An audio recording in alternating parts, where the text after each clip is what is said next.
அவர்களுடைய கரங்கள் பேசும். நம்மளுடைய கரங்கள் எல்லாம் என்ன செய்யும்? நமக்கு எதிராக சொல்லும். இந்த கையை வச்சுக்கிட்டு என்ன செஞ்ச, என்ன பாவம் செஞ்ச, என்ன தவறு செஞ்சு எது சொல்லும்? கையை தனியா சொல்லும். அவர்களுடைய கால்கள் சாட்சி சொல்லும். நான் இந்த நேரத்துல இப்படி எல்லாம் பாவம் செஞ்சேன்னு என்ன செய்யும்? கால்கள். நம்ம நினைச்சுக்கிறோம் நம்ம காலு தானே, நாம அதை வச்சு நடந்துகிட்டு போய் தவறு செய்யலாம். நம்ம கை தானே, அதை வச்சு நாம நடந்துகிட்டு போய் என்ன செய்யலாம்? பாவமான காரியங்கள்ல ஈடுபடலாம்னு இன்றைக்கு நம்ம செஞ்சுக்கிட்டு இருக்கோம். ஆனா மறுமையில அல்லாஹ் என்ன செய்வான்? எந்த கரங்கள் பாவம் செய்ததோ, எந்த கால்கள் பாவம் செய்ததோ அவைகளையே அல்லாஹு தஆலா பேசும்படி செய்வான். அவைகள் பேசும், நான் இந்த நேரத்துல இப்படி பாவம் செஞ்சேன், இந்த நேரத்துல இந்த தவறை செஞ்சேன்னு நம்மளுடைய கை கால்களே நமக்கு எதிராக என்ன செய்யும்? சாட்சி சொல்லும். நவுது பில்லாஹ் நஸ்தம்.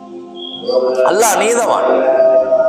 அவன் கேட்பான், அடியானே இந்த நேரத்துல நீ பாவம் செஞ்சியான்னு பாவியை கூப்பிட்டு கேட்பான்.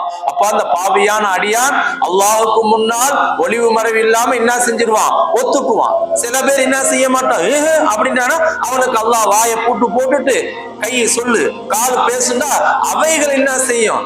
இவன் செஞ்ச பாவங்களை கரங்கள் செய்த பாவங்களை கரங்கள் சொல்லும், கால்கள் செய்த பாவங்களை கால்கள் சொல்லும். தப்பிக்க முடியுமா இவன்? அதற்கு பின்னால் உறுப்புகளே உனக்கு எதிராக என்ன செஞ்சிருச்சு? சாட்சி ஆயிடுச்சு, போடா நரகத்துக்குன்னு அல்லாஹ் பத்துவான். இவைகள் எல்லாம் எதை விளக்குது? எதை நமக்கு உணர்த்துது?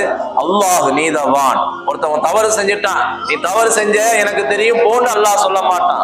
இந்த தவறை நீதி விசாரணை செஞ்சு அவனை ஒத்துக்கிட்டு என்ன செய்வான்? அதற்கு பின்னாலதான் அதற்கு உண்டான தண்டனையை அல்லாஹு தஆலா நிறைவேற்றுவான். இது அல்லாஹ்வுடைய நீதத்தை காட்டக்கூடிய விஷயம்.